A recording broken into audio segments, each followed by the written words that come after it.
Welcome back to my YouTube channel साथीहरू सेवा सेवानी नमस्ते नमस्कार सबैलाई है।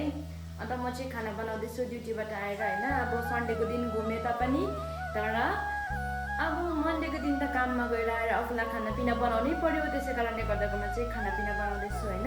अन्त मैले खानामा चाहिँ के बनाउँदैछु भन्दाखेरि तपाईँहरूले देख्न सक्नुहुन्छ, यहाँ चाहिँ लाइट गयो होइन, अँध्यारोमै म चाहिँ खाना बनाउँदैछु नि त।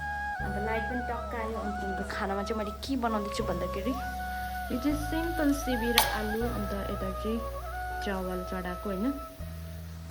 अब यस्तै छ है, दुःखसुख यसरी गर्नु पऱ्यो।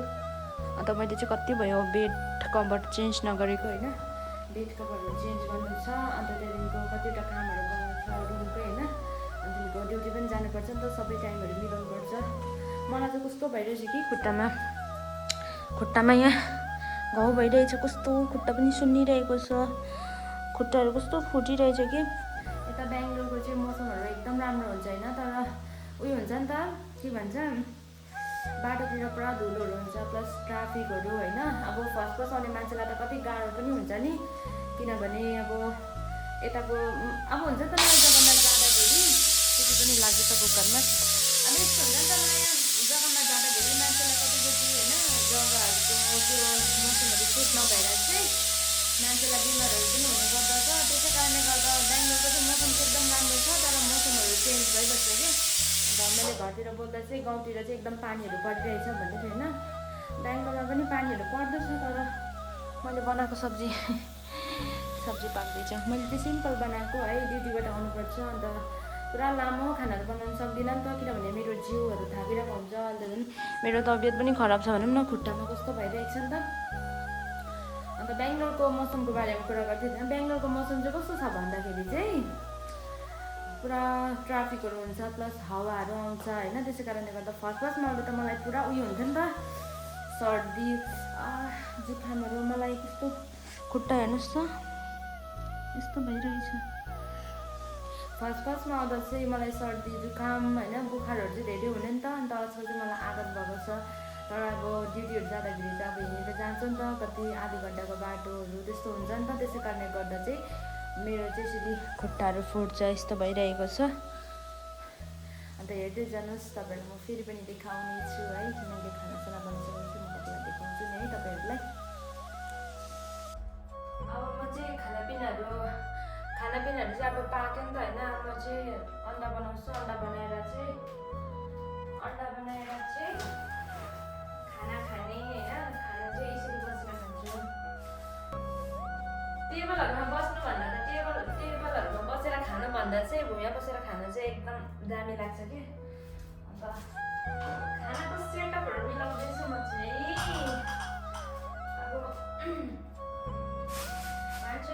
मान्छेले देख्दा पो पर्दैछ जिन्दगी, वाउ फल्लाले कति पैसा कमाइरहेको छ भनेर भन्छ होइन। तर अब बाहिर बस्दा पनि हुन्छ। बाहिर बस्दा चाहिँ के हुन्छ भन्दाखेरि होइन, अब आफूले मेहनत गऱ्यो भने त मेहनत गरेको अनुसारमा पैसा रुपियाँहरू पनि हुन्छ। तर यस्तो हुन्छ नि त, बिमारहरू परेको बेलामा चाहिँ अलिक गाह्रो हुन्छ होइन। तर मेहनत गऱ्यो भने त भन्छ नि मान्छेले, मेहनत गर्नेलाई चाहिँदै नगर्नेलाई कहीँ न कहीँ भन्छ नि, त्यही हो।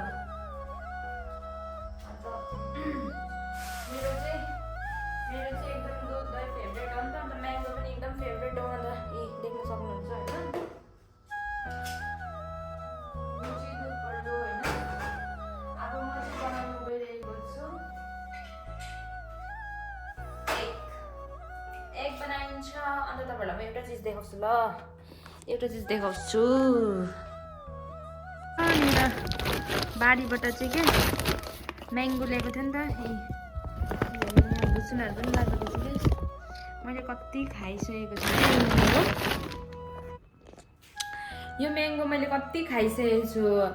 के भन्छ, बिहान बेलुका म त चार पाँचवटा खाइदिन्छु होइन। फेरि म्याङ्गो चाहिँ मेरो एकदम फेभरेट हो नि त। त्यसै कारणले गर्दा म्याङ्गो चाहिँ म गर्दै पनि खाइदिन्छु।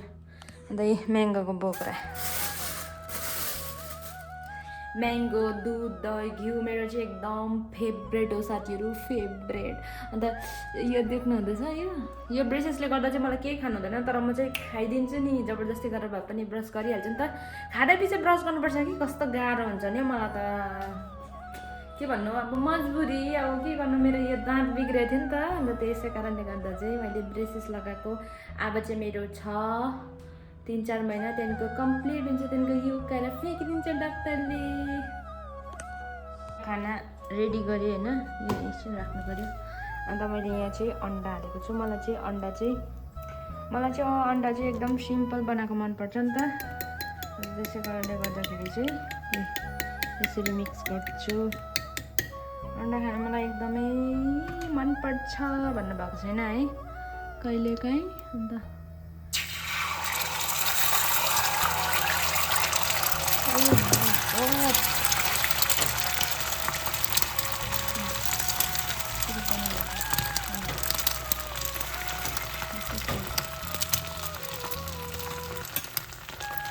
यस्तो गऱ्यो भने चाहिँ मजाले फैल्यो भने चाहिँ एकदम राम्रो हुन्छ नि त ठुलो पनि हुन्छ मलाई चाहिँ प्याज टमाटरहरू हालेको चाहिँ एकदमै मन पर्दैन अन्डा चाहिँ होइन खाएको जस्तो पनि लाग्दैन किन मलाई चाहिँ यस्तै मनपर्छ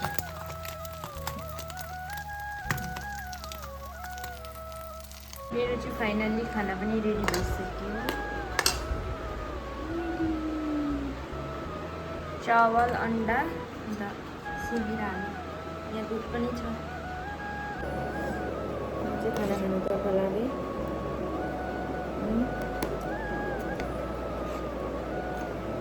सिम्पल भयो भने कस्तो मिठो हुन्छ